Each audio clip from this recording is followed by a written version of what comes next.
Just in, NBA confirms incredible Boston Celtics deal. Changed everything. Speak up, Green Nation. If you're a Celtics fan or passionate about the NBA, you're probably tired of seeing bombastic deals on your screen, and in the end, not understanding whether it really changes anything for the team, right? Today is different. The NBA just confirmed a huge deal involving the Boston Celtics, and in the next few minutes, I'm going to show you, without further ado, what happened, how it impacts the season, and why it could change the future of the franchise. So stay with me until the end, because after this video, you won't see this team in the same way. Before we get into the details of this absurd business, quickly, if you live in the NBA, follow everything about the Celtics, and can't stand missing important news because the algorithm doesn't deliver the video to you, subscribe to the channel now, enjoy and leave a like, because this tells YouTube this content is important for Boston Celtics fans. And hey, activate the bell because in the next few hours, days, there may be new updates,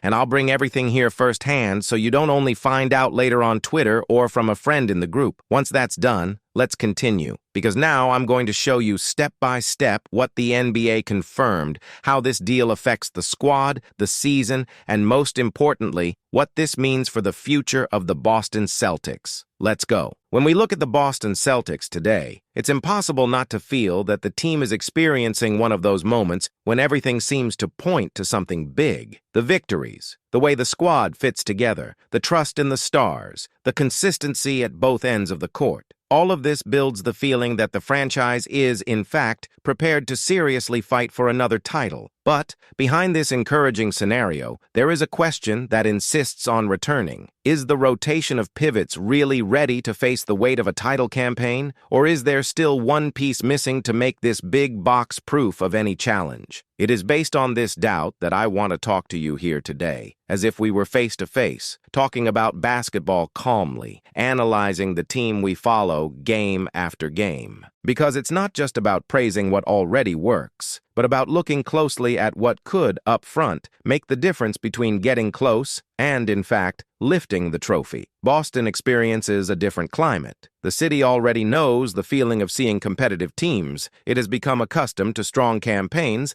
but now there seems to be something more. There is a healthy feeling of urgency, an awareness that the window is open and that opportunities cannot be wasted. The squad has talent, has experience, has players who have already felt the weight of finals and long series. But the NBA, especially when we talk about titles, tends to charge dearly for any neglected detail. In the midst of this discussion, the bottle becomes a central point. In recent times, we have seen a story emerge that has been a source of pride for many fans, the growth of Neemias Queta, a player who didn't arrive surrounded by great fanfare within the league, but who little by little was conquering his space and, more than that, becoming a really important piece in the team's structure. When he is on the court, the defense gains strength, the rim is more protected, the attack gains a clear reference for blocks and plays close to the basket. Queta brings a combination of physical attributes and game reading that is often precisely what we look for in a modern center. He can contest shots at the rim, moves well, participates in pick and rolls with consistency, and delivers on every possession. It is no coincidence that the numbers surrounding his presence on the court draw attention. The team performs more with him playing. The points balance grows. Defensive efficiency rises. It is as if, suddenly, a gap that had been a subject of debate for so many years began to be filled. But the question is not just whether Neemias Queta is playing well. The real question is, in a journey that goes through best-of-7 series, long trips, physical games, constant adjustments, foul problems, and possibly injuries, can you depend on such a short pivot rotation? In other words, is what currently works very well in the regular season enough to survive the extremely demanding environment of the playoffs? Anyone who has followed the league for a while knows that the NBA playoffs expose everything. A team can hide certain weaknesses during the regular season. It can compensate with effort, with inspired nights, with tactical variations. But in a long series, with the same opponent, with coaches studying every play, every pattern, every trend, any gap becomes a target. If there is an area that can be explored, it will be explored. And that's why the Celtics' center rotation can't be analyzed solely based on immediate present. It needs to be thought about taking into account what is to come when the ball goes up in decisive games. When Queta goes to the bench, whether to rest or because of fouls or for game adjustments, Boston often resorts to lower formations, betting on speed, mobility, and spacing. In many games, this works well. The team runs more, opens the court, switches in almost all positions, making life difficult for attacks that like to play at a fast pace. However, this type of solution has a limit. In some series, especially against squads that have physically dominant centers or attacks that thrive on attacking the rim and pressuring the offensive rebound, relying too much on this resource can become a risk. This is where the name that has been gaining ground in conversations comes in: Day'Ron Sharpe, center for the Brooklyn Nets. He's not a superstar, he's not the kind of player who hogs the spotlight, but not every important piece of a championship squad needs to be a star. Sometimes what's missing is precisely someone willing to do the less glamorous but absolutely essential work. Sharpe is young, has physical strength, rebounding presence, and offers exactly what many teams look for in a reliable backup center: impact in a few minutes. Even though he doesn't present numbers that impress those who only look at box scores, he is the type of player who makes a difference in aspects that often go unnoticed. He fights for every ball, takes up space in the paint, bothers those trying to finish close to the basket, and gets second chances in the attack. It's that kind of profile that draws attention when we think about what the Celtics might need in a long, physical playoff series. The idea here is not to detract from what the current cast already offers, nor to transform Day'Ron Sharpe into someone he is not yet. The issue is different. It represents a possible response to a specific need. Instead of relying solely on Queta as a more physical reference in the paint, Boston could count on a second pivot with similar characteristics in terms of presence and combat. This would not take away the importance of Portuguese. On the contrary, it could even protect you, avoiding overload and reducing exposure to situations in which any problem of absence or fatigue becomes a major problem for the team. It's important to remember that interest in Sharpe didn't come out of nowhere and didn't start now. During the offseason, reports emerged that the Celtics were seriously considering the possibility of adding him. There was a perception that, within the available opportunities, his profile fit well with what the franchise was looking for in this position. In the end, he chose to remain in Brooklyn, but that doesn't erase the fact that Boston has already studied him,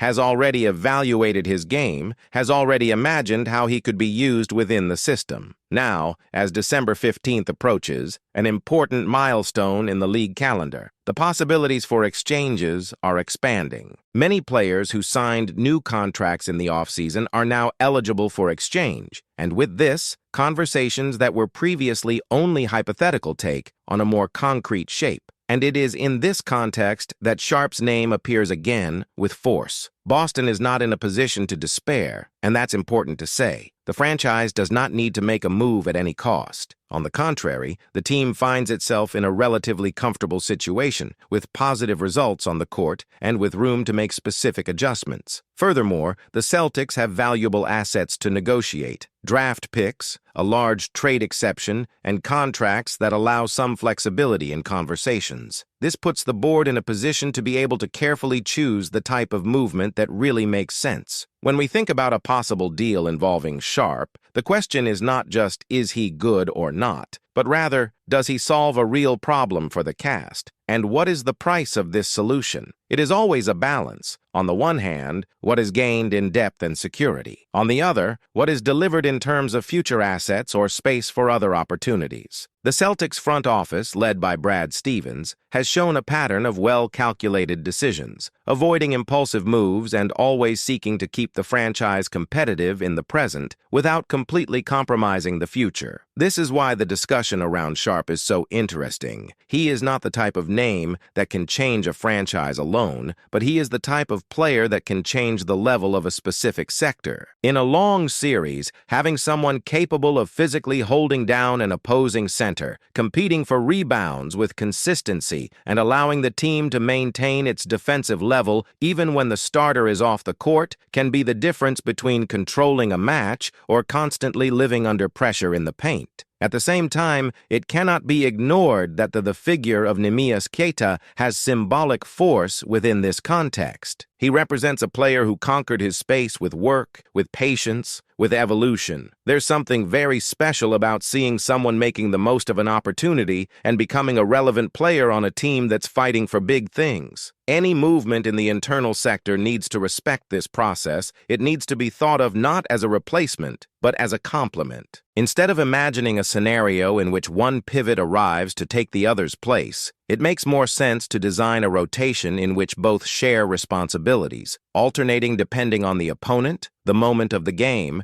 and physical needs. In an environment as demanding as the playoffs, being able to count on two solid options with characteristics that allow them to face different types of challenges is a luxury that many teams would like to have. Ultimately, what is at stake is the search for the greatest possible margin of safety. No team can protect itself from all unforeseen events, but some manage to prepare better than others. Reinforcing the bottle is not a sign of distrust in relation to what already exists, but rather a sign that the franchise understands the weight of a long season and a race for the title. It's recognizing that when the goal is to add another strip to the ceiling, every detail matters. Meanwhile, the fans observe, analyze, discuss, project. Some fans may think that the squad already has everything it needs and that any unnecessary changes could get in the way. Another party may argue that given the opportunity to strengthen without dismantling the team, it is worth taking advantage. And it is precisely this plurality of opinions that makes this conversation so rich. Here at the Celtics Talk Show, the idea is precisely this: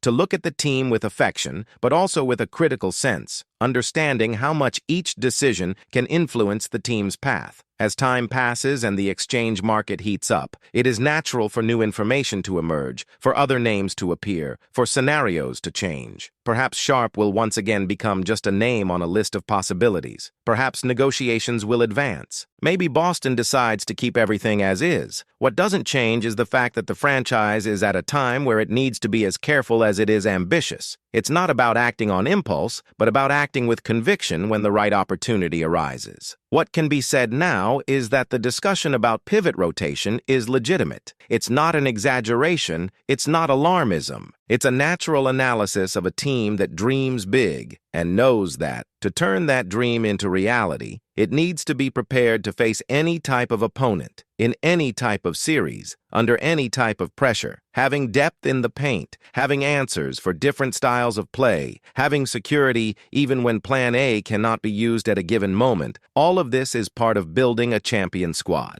And that's precisely why I wanted to bring this reflection to you. Because following the Boston Celtics today isn't just about celebrating victory after victory, it is also about participating, reflecting, and giving your opinion on what can take this team to the next level. Whether or not Day'Ron Sharpe will be part of this story, only time will tell. But the question that remains, and which is worth asking, is simple. With the tools you have in your hands, would you, instead of the board, take this step towards an even deeper depth, or would you wait for a different opportunity? Here on the Celtics Talk Show, that conversation continues, and your opinion is part of it. So that's it. The Boston Celtics are facing one of those moments that define the direction of a franchise. Either be satisfied with the almost perfect and continue trusting that the current talent will be enough, or take another courageous step to transform this squad into a true playoff machine, ready to go head-to-head with any big player in the league. The decision is not simple, the path is not obvious, but one thing is clear. Those who are following this journey are now seeing in real time the construction of a team that can mark an era. And if you want to continue being part of this journey, understanding every movement, every adjustment, every possible exchange, and every tactical impact behind what happens on the court,